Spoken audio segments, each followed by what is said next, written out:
Tout graphique se limite à 3 phases.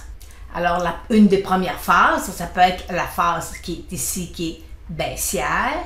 Par la suite, on a une phase qui s'appelle une phase d'accumulation dans un bas de marché ou que ça pourrait être dans un haut de marché. Par la suite, on a la phase haussière.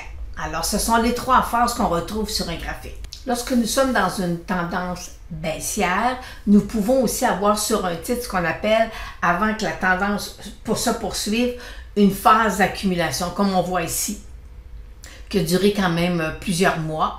Et par la suite, le titre a continué à glisser. Et on voit ici, pour ça, il a fait une très belle phase d'accumulation. Et par la suite, le titre est revenu en tendance haussière.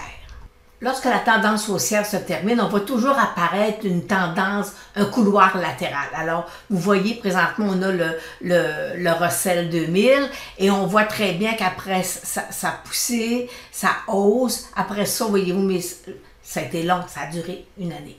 Alors, et le point critique parfois, donc il faut, lorsqu'un titre a atteint un titre ou un indice a atteint un sommet, le point des fois qu'il faut surveiller, c'est le nombre de points qui va venir toucher son support. Alors, quand c'est après 4, ça devient quand même important à surveiller. Alors ici, on a 1, 2, 3, 4, 5, 6, 7. Alors, plus longtemps, il va venir tester cette ligne-là lorsqu'il va le casser. À ce moment-là, on peut penser que la tendance va vraiment se poursuivre. Nous avons ici un super dépôt de titre qui a vraiment une belle tendance haussière à long terme. Alors, c'est sûr qu'en 2020, il a cassé comme tous les titres, mais depuis 2019, le stock a monté, il montait. Il nous a fait un nouveau sommet. Et là, après ça, là où il y avait de la misère, elle n'est pas capable d'aller rechercher un nouveau sommet. Alors, parfois, il y a un petit indice qui va nous dire qu'il ne sera pas capable de poursuivre. Et cet indice-là, je vais agrandir le graphique. Voyez-vous, ici, on a le titre, là, on est sur un support. Et on voit qu'il pendant, vous voyez, presque des fois 2 semaines, le titre va faire du surplace. Une petite accumulation tout petite, là. Et là, après ça, voyez-vous, après ça, ce qui est l'impardonnable arrive. On a une belle grande chandelle baissière qui arrive. Dans ce cas-ci, il est arrivé au niveau de la moyenne mobile 200 jours. Alors, c'était quand même encore plus flagrant. Mais voyez-vous ici, c'est qu'il a monté, il a descendu, belle accumulation, pas capable d'aller poursuivre, d'aller tester son sommet. Et là, après ça, là, on voit qu'il y a de la faiblesse sur le titre. Il n'est pas capable de poursuivre. Et là, après ça, il y a une cassure. Et la cassure nous offre vraiment une très belle chandelle baissière. Un autre titre où celui-là, on va y aller plus avec l'épuisement de la tendance. Alors, c'est un petit truc aussi que parfois, il faut surveiller. Alors, on voit que lui, depuis 2017, c'est le titre de Microsoft, il va super bien. Alors là, je vais agrandir mon graphique. Et là, voyez-vous, j'ai ici, là, j'ai un triple sommet. Et pas capable de le dépasser, alors j'ai un triple sommet. Et après ça, ici, voyez-vous, j'ai je tire un support sur mes bas. Mais on avait, par contre, voyez-vous, là, je vais vous montrer sur le triple sommet ici. Sur le triple sommet, le point technique qu'on devait surveiller, c'est celui-là. Là, je vais vous emmener vis-à-vis, j'ai mis une ligne là, vis-à-vis mon sommet. Regardez, j'ai pas de volume. Mon titre fait un troisième sommet, un triple sommet, et le volume ne participe pas à cette hausse-là. Alors ça, c'est dangereux. Alors, et par la suite, je vais aller vous enlever la ligne. Par la suite, voyez-vous, le titre a cassé. Puis une fois, il a rebondi. Parce que moi, j'ai un de mes amis qui me dit, tu sais, Lynn, le marché nous donne toujours une deuxième chance de s'en sortir. Alors, il a cassé, il a rebondi, mais après ça, voyez-vous, la grosse chandelle qui est apparue. Alors, fait que ça, c'est ce qu'on appelle un épuisement de la tendance. Puis le manque de volume, ce qui nous donne comme message qu'il perd de la force. Alors, le volume, étant donné que j'ai mon volume est moindre, alors mon titre est en train de perdre de la force. Lorsque le titre est en tendance haussière, puis que là, il y a une accumulation, puis il commence à vouloir casser, comme présentement, on a eu un sommet, il a cassé, il est revenu sous sa moyenne mobile 200 jours. Et là, voyez-vous, il a monté, il est redescendu, il nous a fait un support. Et là, on voit que, oui, là, voyez-vous, j'ai encore ici, là, un triple sommet, ici, là, un triple haut, plutôt. Un triple haut, et le cassé, il est revenu, et là, voyez-vous, j'ai 3 chandelles vraiment négatives. Alors, c'est des 3 chandelles comme ça négatives, ça nous dit, lorsque la tendance haussière est devenue un peu plus en tendance latérale, puis qu'on a l'impression qu'on commence à avoir une inversion, lorsqu'on voit apparaître des grosses chandelles baissières, c'est toujours dommageable pour un titre boursier. Un autre point à surveiller lorsqu'on est dans des sommets, c'est la tête-épaule de sommet. Puis là, il y a une particularité. Voyez-vous, là, si j'ai ma tête, j'ai mon épaule ici, puis j'ai une autre épaule là. Et là, le constat qu'on dans une tête-épaule de sommet, c'est que l'épaule gauche, elle prend du temps à se déployer. C'est long, OK?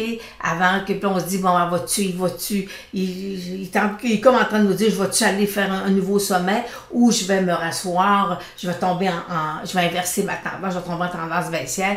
Et non, voyez-vous, là, il part, il s'en va me faire ma tête. Et lorsqu'il revient, puis qu'il vient casser ma ligne de cou, que je ne dessinerai pas ici, voyez-vous, mon épaule droite, elle est tout petite par rapport à l'autre qui a pris du temps à se construire. Alors ça, dans tête-épaule de sommet, c'est un autre point que parfois, lorsque vous les voyez arriver, qu'il faut vérifier parce que peut-être qu'on va avoir une inversion de la tendance. Nous sommes toujours dans des tendances haussières. Et là, comme ici, voyez-vous, là, il est parti, on a une belle poussée. Et là, parfois, on a un petit indice qui nous dit que présentement le titre est fatigué de monter et il a besoin d'un peu de repli et il faut surveiller les triangles. Alors je vais agrandir un peu le graphique et je vais aller vous montrer. Ici, regardez, ici là j'ai un support.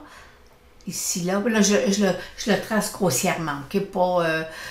Et là, voyez-vous, ici, là, j'ai un petit triangle baissier qui m'emmenait.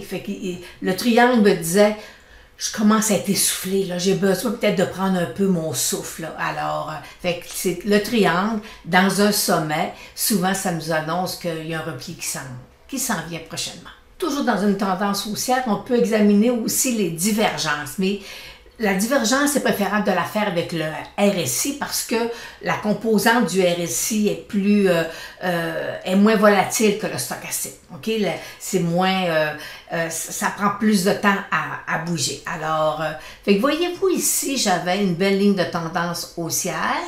Et là, j'ai un double sommet ou un triple sommet. On est vraiment dans des sommets. Et lorsque je regarde mon RSI, je vais aller vous mettre une ligne ici pour vous la montrer. On voit que je suis en train, mon titre est dans un sommet, il s'accumule à des niveaux supérieurs et on voit que mon RSI, lui, me donne comme indication que fort probablement que le titre devrait se replier parce que mon RSI me donne comme signal qu'un repli s'en vient.